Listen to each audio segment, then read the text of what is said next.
I knew at 12 I wanted to be in beauty therapy and skincare. Like I always knew that. And when my mum was sick, what really gave me joy was going in, massaging her feet for her, brushing her hair, putting on a bit of blush for her, like just making her feel good. Yeah. And I remember in my interview for beauty college, like she said to me, why do you want to do this? And I was like, I want to make people feel good. Like that is what I want to do. And she was like, that's incredible. She's like, everyone else has come in here today and said, I like eyebrows, I like nails, I like this. But she's like, you really, you care for the customer. And she goes, that's what this industry is about. Every time I do this podcast, I learn something new about people. I have followed this lady's story for a very long time, but we first met actually 6 years ago when the world changed, and I've been following her journey ever since. When I say a woman after my own heart, what I loved is actually the piece that we spoke about, that trauma piece. It resonates with me, obviously, after having so many miscarriages. Geraldine talking about having a miscarriage, the loss of her mum, putting her head down, making the business work, pivoting, packing boxes, and all those things that come with it. From a business perspective, I think this episode was just huge. She has so much to teach people, not just in her industry, but on a whole. And from a personal level, I love the fact that it may have taken some time for her to really understand, to look after herself. But now that she's done it, it sounds like she's having so much fun. Work hard, play harder. So today, I am so excited to introduce Geraldine from Skin Formulas. Geraldine, welcome. Hello. Thanks for having me. Do you know what? I'm delighted to have you. I think you're my first tip guest. Oh, amazing. Great. Yeah, absolutely. And I'm so pleased to be recording now in Cork and in Dublin. I mean, you had the choice. Yeah, and it was perfect. Yeah. Rainy Brilliant. day, but fine. Eventually, when you found us. Yeah. We're in the midst of nowhere, but it's such a great little venue here and new to me. So that's really good. Yeah. So let's get going. Be Bell is all about you, and it's all about the people behind the brands that we know and love so well. So where did it all begin for you? I grew up in Tipperary. Yeah. I am a dairy farmer's daughter. So I have grown up my whole life knowing what hard work is, and I can honestly say I've had probably the best childhood a child could ask for in terms of being loved. My parents were 10 years trying to have their first child, who was my sister, and I came along 3 years later. So we were adored, absolutely. Yeah. All of our cousins would say we were spoiled. We really were adored. But spoiled with love? With love. Yeah. For sure. And I completely get that. We often have these conversations and I'm like, I see, especially the sort of generations now, it's very different. Yeah. The way that kids grow up now. Yeah. But I don't remember having no money. I always say this to my mum. And we were skint, we didn't have any money, but I just always felt like we had everything. Yeah. Because we had time with them. Yeah. And it's everything. Yeah. My mum was a stay-at-home mum. She worked before she got married. She was a bookkeeper. She was extremely intelligent.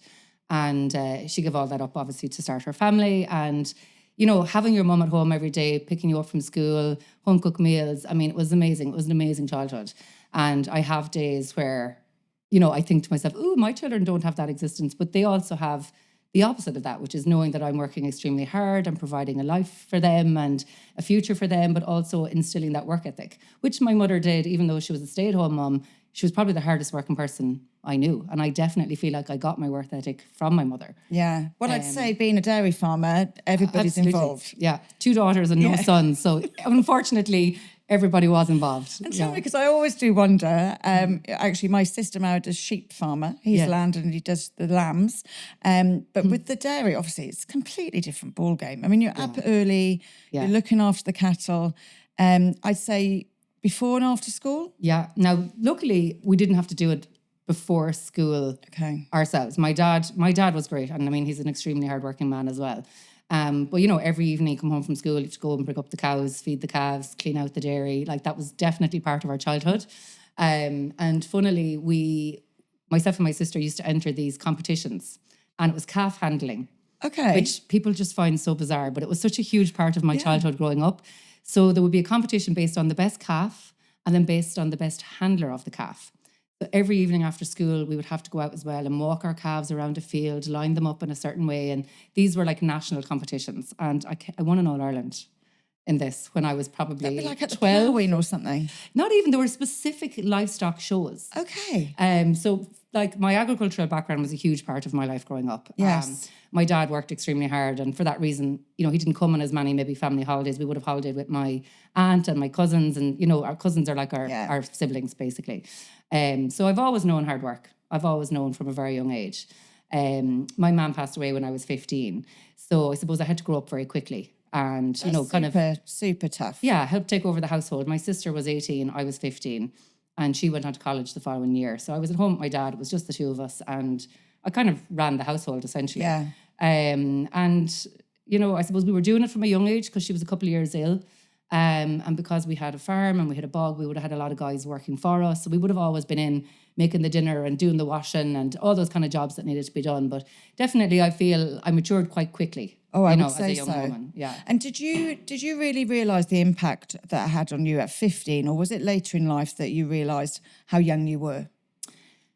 I think I was probably doing a lot of the things around the house at 12 and 13 before my mum was sick, because that's what we did. Yes. We had chores growing up. We did them. I was able to drive a car at 9. Okay. And we would drive our car up and down this private road to the bog, dropping tea down to the workers. I mean, like, this is old school now. Yeah. You know, so I've always been very proactive, I suppose, a good worker. But I think it was really only in my 20s I realised how much of my childhood I probably skipped. Lost. Yeah, yeah. And I completely get. I moved out at 16, and I knew everything, and don't we all?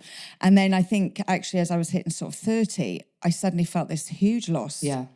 And I was like, I didn't do any of the things that my friends did. I was always working. Yeah. But I didn't realise it at the time. I thought I wanted to be adulting. Yes. And then when I suddenly realised I was an adult, I was like, oh my God, I lost that bit. And it's amazing that you actually say that, because I was very driven as a child. I knew at 12 I wanted to be in beauty therapy and skincare. Like, I always knew that. And when my mum was sick, what really gave me joy was going in, massaging her feet for her, brushing her hair, putting on a bit of blush for her, like just making her feel good. Yeah. And I remember in my interview for beauty college, like, she said to me, why do you want to do this? And I was like, I want to make people feel good. Like, that is what I want to do. And she was like, that's incredible. She's like, everyone else has come in here today and said, I like eyebrows, I like nails, I like this. But she's like, you really, you care for the customer. And she goes, that's what this industry is about. So I did my leaving at 16, went straight into beauty college and went straight into my first job. So I have always worked. Like, I've worked from 17, 18. So exactly like you, I hit that period of my late 20s where I was like, oh, all my friends went to college. Now, I did travel. I went to Australia for a few years and I did some amazing things. But I definitely did feel that I can't remember a lot of that time. I was just probably programmed into plowing, being resilient, getting on, and plowing, exactly. You're just like running, and I completely get you. Yeah. I have a friend that's actually was a very close friend to me at that time of my life, but she is quite a few years older than me, and she always says things to me, and I'm like, I don't know what she's talking about. Maybe she did that, but I was just working. I don't know what was going on. Yeah. And it always makes me sort of giggle. But how, like, your sister, obviously an important part of your life. I have a sister the same age gap as well. My older sister is just 2 years, 8 months older than me. How important was that relationship? As kids, we weren't very close. We're very different, very, very different. And I think there was probably an element of me being the annoying younger sister. And then also an element of my sister is very sensible. She's very emotional and she's very mature probably. Whereas I was young and wild and, probably broke my father's heart in my teens because I was out a lot and wanted to be with friends. And I think that was my escape when my mum passed. Yeah. Whereas my sister was probably home with dad a lot more. Okay. So we were very, very different. And also I had a boyfriend who was in my sister's year in school and I went to her Debs. And I think that was a tough one. Oh, the pain. Oh, God. Yeah. I do think that was probably the nail in the coffin at the time. Okay. So, we didn't have a great relationship when we were younger just because we were so different. Yes. But now we are incredibly close. I mean, we speak every single day. Our kids are similar ages. We've just, it's fab. I love it. I think like that Full sister circle. relationship is so lovely. Yeah. I was really close to my sister. Then it all goes disbobulates during your teenage years, and eventually you come back. Yeah. But so, what direction then? Was the direction that you took very different to her? So but she went to college in Athlone, and then she actually went to the UK to do teaching. So she went to the UK. I was at home, and then I actually went to Australia. So when she was in the UK, I was in Australia, and my dad was actually at home. So there was probably like that. Now I'm saying, when I look back a few years where I kind of don't really know what happened, if that makes sense. Even though I spoke to my dad every single day when I was in Australia, I would text him and say, no need to ring, Dad, everything's fine. He'd ring me, got your message, that's grand, thanks. We'd always had a very close relationship. But yeah, we kind of like separated, a little bit in terms of the family unit, but always would have been in touch. Yeah. I remember going to the internet cafes to Skype home, like in Australia, like that's where we were at. My dad would sit down with his shirt and tie, and, he was like all dolled up for these Zoom calls. But it kind of came full circle. I came home and I moved to Dublin, and I was working in Dublin for a while, and decided that I wanted to start my own business, and looked into buying a clinic in Dublin, and decided, actually, do you know what? I can do this myself. And I had really, kind of in the last maybe 6 months, met my husband.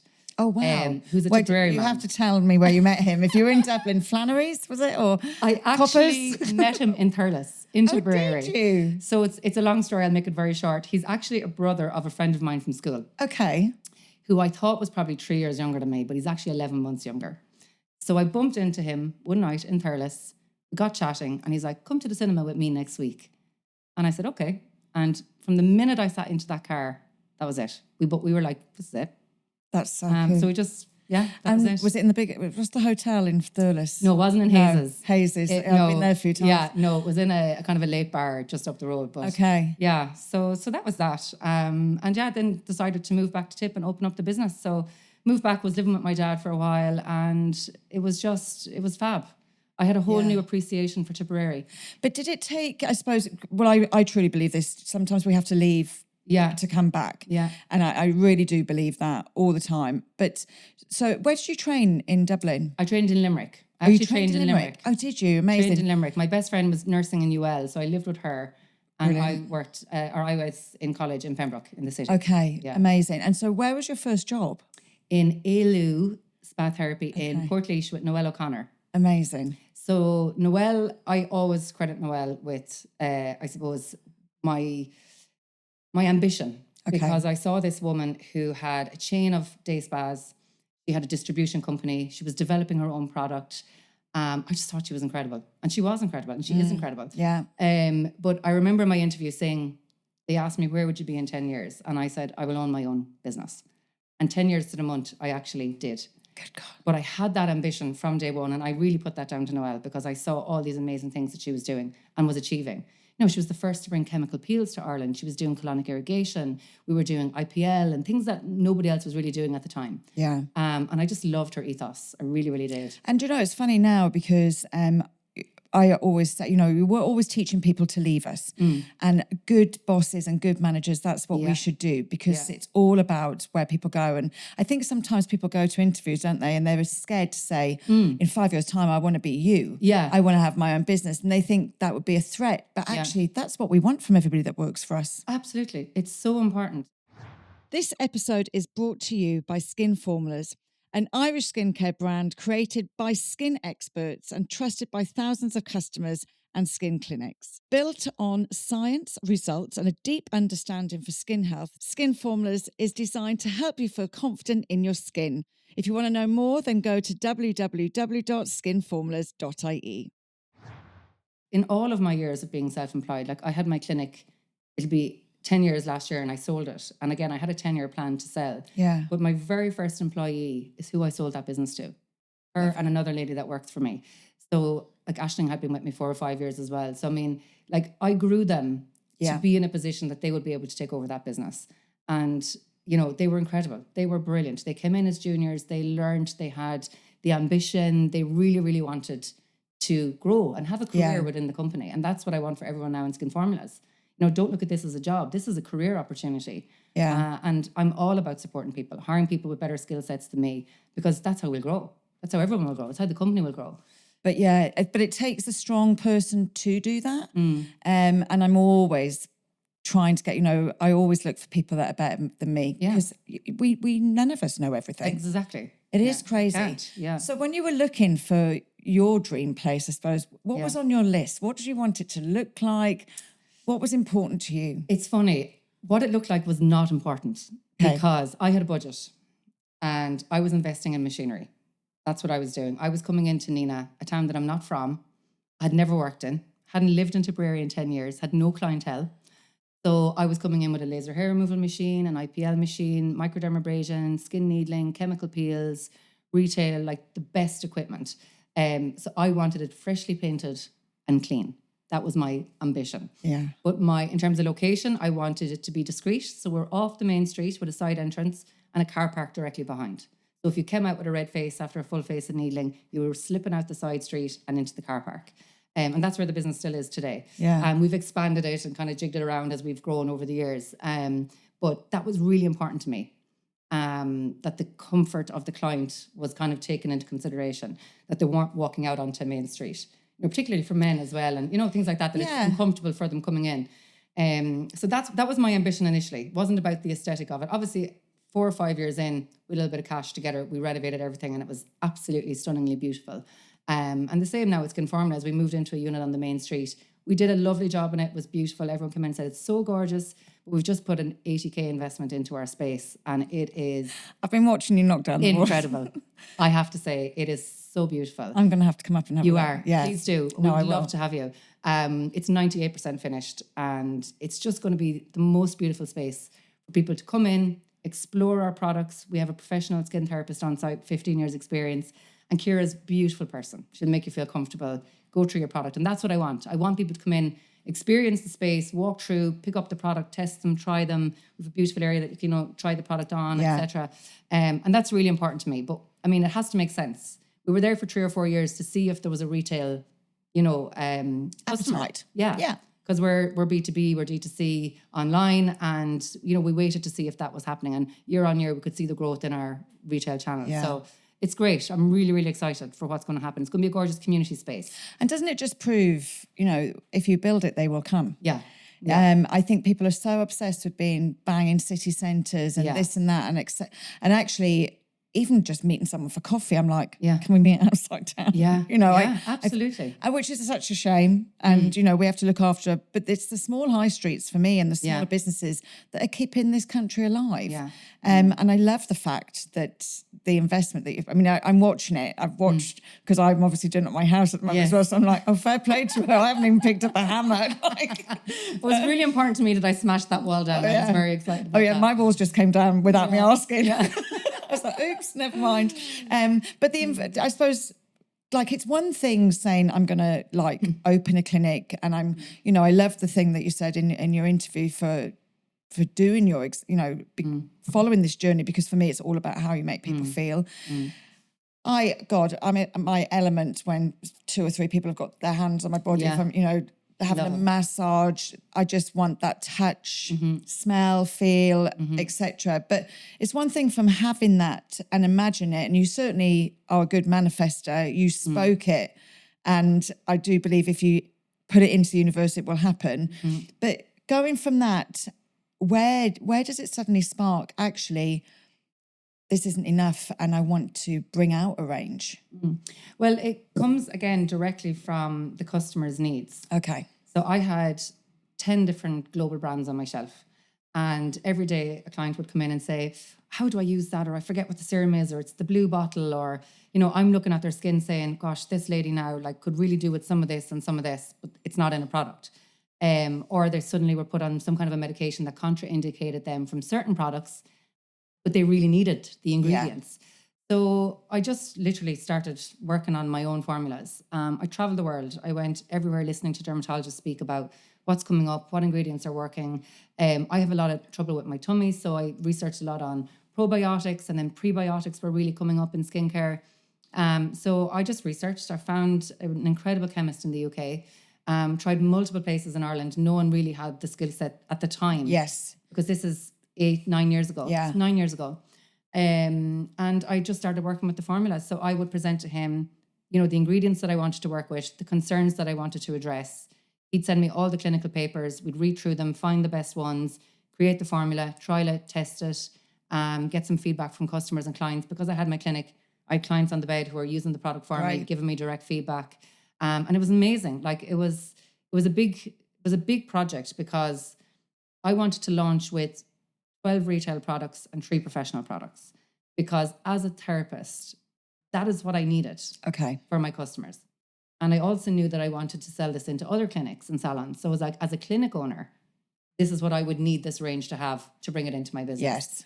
So I remember my manufacturer at the time, he laughed at me and he was like, L'Oreal don't even launch 15 products together. He's like, come on now, Geraldine, what are you doing? And it was self-funded. So it was a huge investment, but I just knew it would work. I knew they were the best formulas. We launched without a day cream because it wasn't right. And we spent 12 months perfecting it. And it actually launched the day my second child was born. I was literally wheeling down to the to have my section, and we launched it because it just wasn't right. If I wasn't reaching every day and saying that's the best day cream on the market, it wasn't good enough. So it was challenging launching a brand without an SPF as a professional and a professional, skin clinic stocking it. But it worked and people waited because they knew the other products were great and they knew it would come. And when you launched those initial products, what stood out straight away? What was the hero product? What a lot of clinic owners loved and took on was our clear skin treatment serum because there was nothing with prebiotics on the market. Okay. And it's an incredible product. It's my favourite. I do have a favourite. It's your favourite baby. We also had bakuchiol in our cleansers, which bakuchiol was unheard of at the time. So we're the first to have that plant-based retinol. And it was exciting. And I think they knew that I saw the need, so they got it. The B2B customer really, really got it. And directly when we launched, we were just B2B. Yeah. And then COVID hit and we had to pivot. We had to go D2C. But initially, everyone got behind it because they knew it worked. The proof was in the pudding in terms of the results clients were getting. But let's talk about that pivot, because you suddenly had to go from people that really understood product, ingredients, what it does for the skin, to talking to a whole brand new customer and people that sometimes don't understand. Yeah. So how difficult was that? Well, part of my whole philosophy was that we simplify skincare. So that's our tagline. So on our box, there's a sun and a moon, steps 1 to 5. It says literally directions, who it's for, how you use it, how many pumps. Like, we designed the packaging exactly for that reason. Okay. So if you did walk into a clinic or a salon or a pharmacy, you would know by looking at it if it was for you or not. Gotcha. Even down to the names: day cream, night cream, eye cream. It was really specifically done for that reason. So the transition was easy enough in that the customer understood when we showed them the product. But it was a challenge getting the site set up because it was COVID. I'm lucky that I had a really good web developer at the time, and we just pivoted and we did it. Yeah. And I was on Instagram every single day. Well, I was going to say, actually, but just as much as it was about project, also this is when you really step into your own at that time. I mean, that's when I first... Yes, you first jumped out at me because you were on every day and you were educating me and giving me information, which we're still so hungry for. Yeah. So from a personal brand perspective, you have your product range, but now your personal brand really steps forward. Yeah. Were you super comfortable with that straight away? I'm going to say I had been doing a bit of Snapchat, back in the day, and I was fine with that. And I don't ever watch it back. So no, neither do I. It makes it easier. I just put it out there and hope for the best. But I suppose, look, it was a really challenging time. And I know obviously COVID was challenging for everybody, but 2 weeks before we closed for COVID, I'd had a miscarriage. And it was really, really obviously traumatic and challenging. And I had a 9-month-old baby at the time. So I had a 9-month-old and I'd miscarried. And then overnight, both of my businesses essentially closed. I really care for my people that work for me. And I was really upset about the fact that these people now were on layoff, and it was a whole, it was really unnerving. It was really upsetting. And then I have my dad to think about, who's elderly and health concerns. Like, I knew I wasn't going to be able to see him because we were obviously going to have to social distance. And all of a sudden I have all of my clinic stock in an upstairs bedroom for Mediskin. And then I have my entire stockpiling of Skin Formulas products in another bedroom. And I have to sell them because I have bills to pay. And especially with the product, I mean, I had huge bills. And I had no choice. I went on every single day. I was up at 6 o'clock in the morning. I was so grateful for the support. I was packing orders from 6 a.m. to 7 or 8 p.m. And my husband would come up and my 9-month-old baby, and we were literally doing everything. We were getting products sent over from the UK, unboxed, without plugs, without labels, so that I'd save some money. And I was plugging them and packing them and labeling them and doing everything to try and save a couple of cents per unit. And then I became pregnant on my second child, maybe 6 weeks into COVID. So it was really challenging. I mean, it was probably the hardest time of my life after losing my mum. But it also completely made me. But it's a different... was such a pivot. Yeah. I mean, I think it was a whirlwind for most. Yeah. I think, you know, it also was such a beautiful time, the way that everybody got behind Irish business. Absolutely. And supported. If we could have only kept it up, guys, if we could have only kept it up. But when did you have time for you? Like, when did you know, it's a different... I always talk about the grief of losing, you know, having a miscarriage. It is so different to losing a parent. Yeah. When did you get time to deal with that? I didn't deal with it very well. Okay. If I'm honest. I think I knew very early into the pregnancy that it wasn't going to be right. I just had a feeling. And I suppose then I had the inside trauma of saying, did I cause this because I felt there was an issue, and this whole, you know, thing that you go through. That goes through your mind, yeah. But I suppose I kept coming back to the fact that I had my daughter. I had my first child who was healthy and well, and I was so grateful. And it was a very traumatic pregnancy in that I was in the hospital for 6 weeks on bed rest on my first, and I wasn't sure if I wanted a second child. Okay. And then when I got pregnant and lost, I realised how much I really wanted a second child. So I didn't deal with it. I kind of parked it. I told myself I didn't have time to deal with it. Yeah. And we got pregnant on my daughter Kyla, and 4 or 5 weeks in hospital again with her, same thing, bed rest.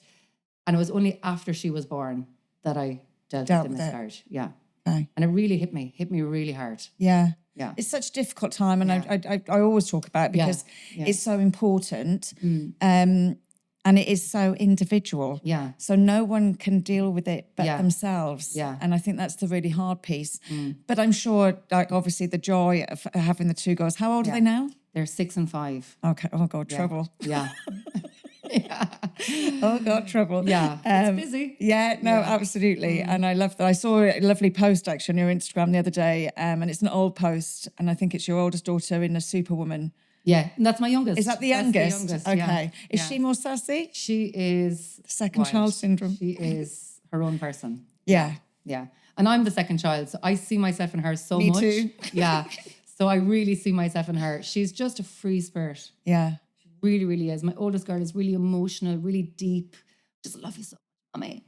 Whereas the other one would come in and she's like, Mommy, I love you like a rainbow in the ocean. And, you know, she'll come home and she's drew rainbow potatoes in school, and just like so wild and creative and free. Yeah. And they're so different, but they're really close. It's lovely. And do they understand what you do? Oh yeah. Yeah. Oh yeah. My eldest girl has her own formulas. She's made her own skin formulas products. She's named them. She's priced them. She's gone to my sales director and, you know, propositioned her with what we should do with these products. And she comes into our office and she sits with my MPD manager and they make formulas and they mix it, and they're obsessed. Yeah. I love that. that. They love it. Yeah. It's so important, isn't it? Yeah. Like, I grew up in pubs, you know, and my parents were always working. I always had them to hand, but they were always working. Yeah. So to spend time together, we worked together. Yes. You know, sometimes that didn't work so well for me, but, you know, but that's how, and that's why I think actually I can't stop working. Yeah. Because that was how my relationships were always built, was on graft. Yeah. But it's lovely to watch. And I love that. And my husband is self-employed. He's a golf pro, and he's got a business out at the Nina Golf Club.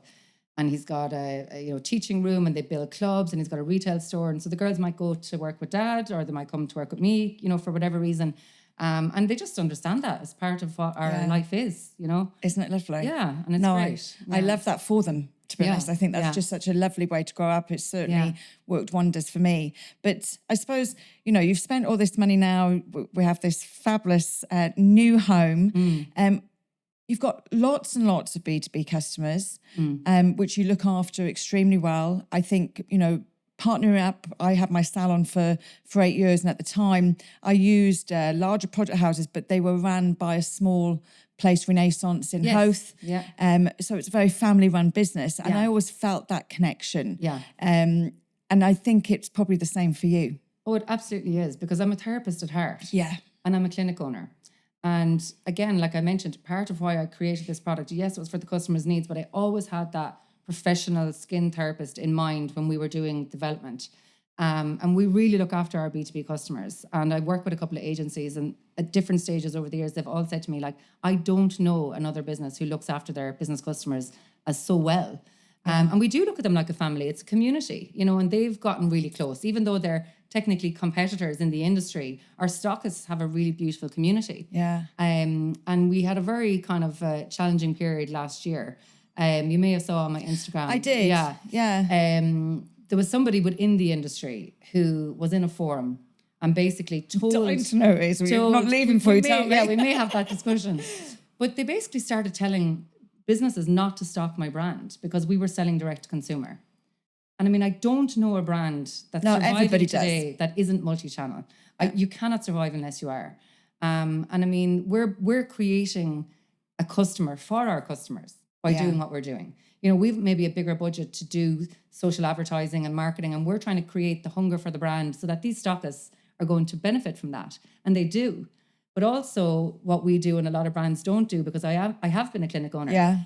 If we're doing a promotion D2C, we offer it to B2B weeks in advance so they can avail of it. They can stock up. We offer business support. I have 25 years in the industry. Emma has 20 years. Evan has, I think, close to 15. Like, we have so much experience and we give it. We sit down, we do business development. We help them grow their businesses. And you don't get that from a lot of brands.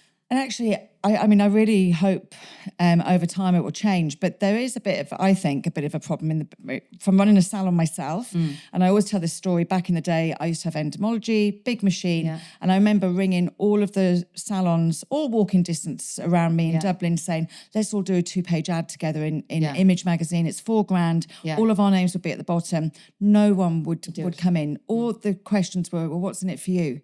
Well, I can't afford it. So what's in it for me is I can put my name at the bottom and people know where to go with it because there is power in numbers. Yeah. That small-mindedness is very, very silly. Yeah. I need it to change. And actually last year I did some work with Image Skillnet. Yeah. Because from a networking perspective, I just find this gatekeeping in beauty. There can be. Yeah, there is still a little bit of a worry. And actually, if you all work together, you all succeed together. Absolutely. I, for probably 10 years, have done business consultancy with clinic owners. Yeah. And these were people, some of them stocked my brand, some of them didn't. There was never pressure to stock the brand if you wanted to be a consultancy client. But I would have given all of those clinics my spreadsheets that I used every day to build my business to help them. Yeah. And to see them succeed and watch them grow. And I've always done that. I think, like, someone else's success is not my failure.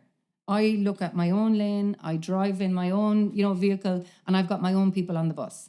And you cannot tell the customer who to buy from. No. So you can do everything that you're doing. I'll do everything that I'm doing. The customer will choose who they want to work with. And that's something that, we really try and, I suppose, help our stockists to see that. How are you looking after your customer? Because if your customer is shopping somewhere else, they're being looked after better. Oh, 100%. There might be discounts or deals. They're a different customer. But it's 100%. How you look after your customer. Yeah. And this sales thing as well, like I'm always talking about that because I didn't realise I was a salesperson until someone told me I was a salesperson because they were like, we always leave with loads of stuff. And I'm like, oh, I didn't realise that was sales. I thought I was just telling you about shit I loved, you can't live without. Yeah. But yeah, that philosophy of this is selling. And I'm like, it's not, because you are offering a service and part of that service is to make sure that they're looked after all the time. Professionally recommending is 100%. What I call it. If you are not professionally recommending, you're doing the client a disservice. I actually get annoyed when someone doesn't. Me too. When I have to ask somebody, well, what would you recommend for me? Yeah. Yeah, it annoys me too. So what do we think the answer is? Because I spend so much time changing the word and the word sales. Yeah. I just think, I don't know if we got to go back into the colleges. I used to do a lot of college work. I think it's very important that from day one it's part of the industry. Part of the industry. Yeah. And it's not sales. It's professional. It's a full 360 looking after of the client. So like my philosophy would have always been in Mediskin, no hard sell, just hard facts. Yes. So when a customer comes in, we literally say to them, this is what's going to happen today. I'm going to do a full consultation. I'm going to give you every recommendation from diet, nutrition, to supplements, to skincare, to makeup, to the whole 360 approach. It's a lot of information. We write it all down. Then we'll do your treatment and you will leave here fully informed. And you can decide what you would like to do after that. Yeah. So there's no pressure. They nearly always buy because they're so impressed with the knowledge that they're being given. Or if they leave, they come back because they need time to absorb it. But we write down the prices, we give them all the information, and off you go. And that's a full professional recommendation. That's not a sales pressure. But that makes you expert in your field. Absolutely. But the client is informed. So they leave going, I've all this information now and I can make a decision. Rather than leaving going, God, do I have to look this up now or do I have to find out that? Or, it's so confusing. And that's part of Skin Formula is like, skincare is very confusing. Simplify it. Yeah. Give them the information, make it easy. Don't have 7 products that do the same thing. Have 1 or 2. It's not about... And it has to be easy, doesn't it? Because we're time poor. All women are time poor. Kids, businesses, whatever. We're just time poor. That's always the main problem. So what's next? Oh, what is next? We have lots happening. We have lots in development. And I thought about this on the way down, and I've recently taken on a board of advisors. I saw that. Yeah, and it's been brilliant because I have ADHD and I'm a creative and I have all these things that I'm doing 24/7 in my mind. They're all happening. I have to write them down or they fly in as quick as they fly out. But to really solidify the next stages of the company. So we mapped everything out from my head to paper and my MPD team and my COO. And we brought it to the board of advisors. And it was brilliant because they were like, why are you doing that? We want to move into a new category. Okay. And they're like, but you have all these people in Ireland even who don't know about your existing incredible products. 26 products that are incredible. So we can invest $500,000 in a new category, or we could put $500,000 into blowing up our current brand. And I sat with it a lot because part of me is like, when I want something, I really want it. And that's whether it's shoes or a nice jacket or to do something or go somewhere. And that's my impulsivity. That's my ADHD impulsiveness. But I have to think about, what does my customer want? Because that's my philosophy. We only do it if the customer wants it.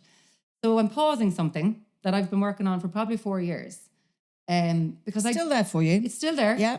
I don't know if the customer really needs it. It's needed. But actually, there are so many more customers who need what we currently have. Yeah. They just don't know about us yet. So to cut a long story short, the plan is to absolutely build brand awareness, to tell everyone about what we are doing. We are doing so much as a brand in terms of our B Corp certification.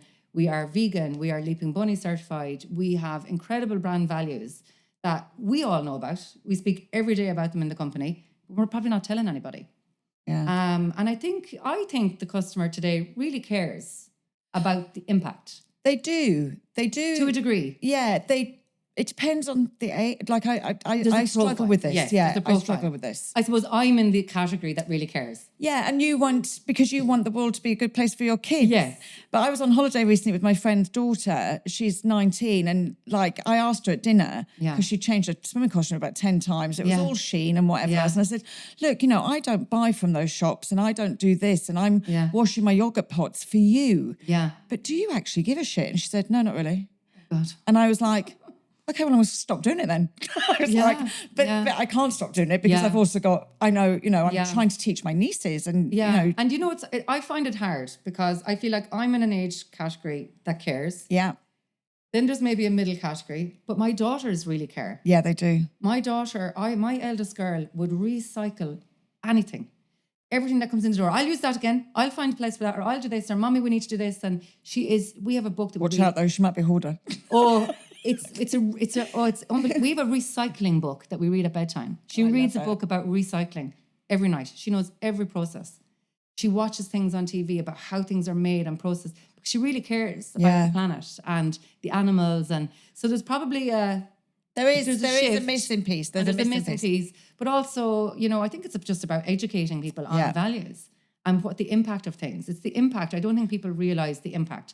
Look, we are B Corp certified, but that doesn't mean we're brilliant. It means we're learning. Yeah. And we're trying to improve every single stage of what we're doing. And it's been brilliant. I've been on an incredible journey the last 2 years since we started that whole thing. And it's made me look at everything in my personal life. I love fashion and I love, nice things, but I only invest, I invest. I don't buy things to throw away.